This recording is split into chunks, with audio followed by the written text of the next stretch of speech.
আমরা ভারতীয় নাগরিক, ভারতে আমরা বারোবার্ষী, এখানে আমরা তাহা, এখানে আমরা মরা, আমরা মহাপুরুষ হলো এখানে তাকিয়া গেছে।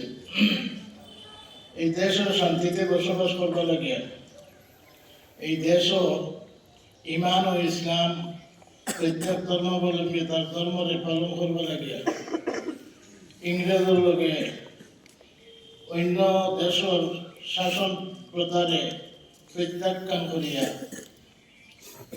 এই দেশের শাসনকে এখান থেকে বিতাড়িত করিয়া এই দেশে গণতন্ত্র হিসাবে প্রত্যেক মানুষের সমান অধিকার, এই সমান অধিকারকে পাইতে হইলে হর ধর্মাবলম্বী মানুষে তার ধর্মরে পালন করছে।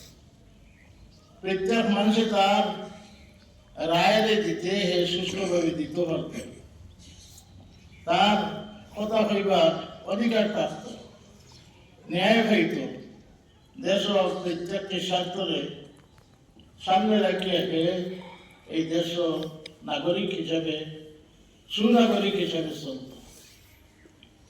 এই কথারে মাথা রাখিয়া আমরা দেশটা পরাধীন আসলো, এই পরাধীন দেশ শেষ পরাধীন ইংরেজের আত্মাকিয়া উদ্ধার করতে আমরা পূর্বপুরুষ বেটাইন বেটিন নির্বিশেষে 57,000 ওলামা শহীদ হয়েছে আর 2 লাখ উপরে মানুষ শহীদ হয়েছে।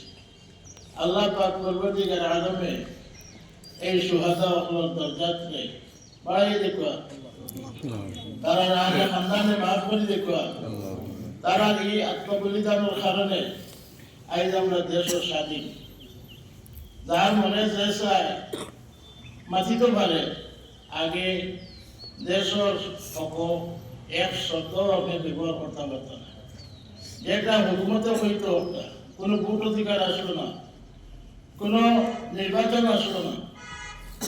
পরাধীন হিসাবে আমরা মুরব্বী হতাশই আল্লাহ পাক পরবর্তীকারে আলমের মেহরবানি হয়েছি। ওলিউল্লাহ মুহাদ্দিস দেহলভী রহমতুল্লাহ আলাইহি পয়লা এই স্বাধীনতারে দেশে গণতন্ত্র বানাইবার হিসাবে এই ভূমিকাটা পালন করছে। আর এটারে তার ছেলে শাহ আব্দুল আলী মুহাদ্দিস দেহলভী থেকে লিয়া শেখুল ইসলাম হুসাইন আহমদ মদনী, আসাদ মদনী রহমতুল্লাহ আলাইহিম এই সারা মনীষী হলে হাজার হাজার বার জেল বরণ করছে। আর 57,000 উলামা শহীদ হইয়া আমরা দেশে আজাদ করছে। এই শহীদার মধ্যে এই মারা যাবার মধ্যে বহুত হিন্দু মানুষ, বহুত শিখ মানুষ, বিভিন্ন ধর্মাবলম্বী মানুষের দেশে আজাদ করবার গিয়া আপ্রাণ চেষ্টা করছে। আর চেষ্টা করিয়া বেটাইন বেটিন সবে মিলিতভাবে বাউন্ড তৈরি করছে, ইংরেজের বিরুদ্ধে লড়াই করছে আর দেশকে আজাদ করছে। আজকে আমরা বানাই দেশ পাইছি, গতিকে এই দেশের সম্মান আমরা করার দরকার, এই দেশের আইন শৃঙ্খলা আমরা বজায় রেখে চলার দরকার, এই দেশের মিলাপ্রীতির ভিতরে চলার দরকার।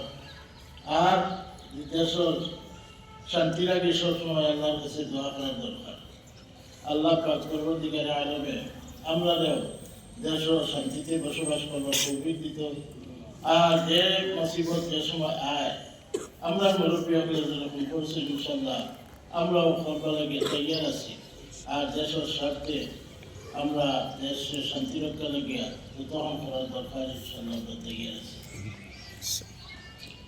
আমি শেষ কথাটা যে মনীষী হল শহীদ হয়েছে, বিকলাঙ্গ হয়েছে, এতিম হয়েছে, বহুত বিধবা হয়েছে, সারারে আল্লাহ পাক পরবর্তীকারে আলমের কাছে দোয়া করি যে আল্লাহ পাক পরবর্তীকারে আলমে আমরা এই মনীষী সকলে মাফ করে দেখবা। আর তারা যারা নসল আছেন তারা নিয়ামতের দুনিয়া আখেরাতের মালামাল করে দেখুয়া তাই যে ধর্মাবলম্বী হোক তান বক আল্লাহ সুন্দর ফেসলা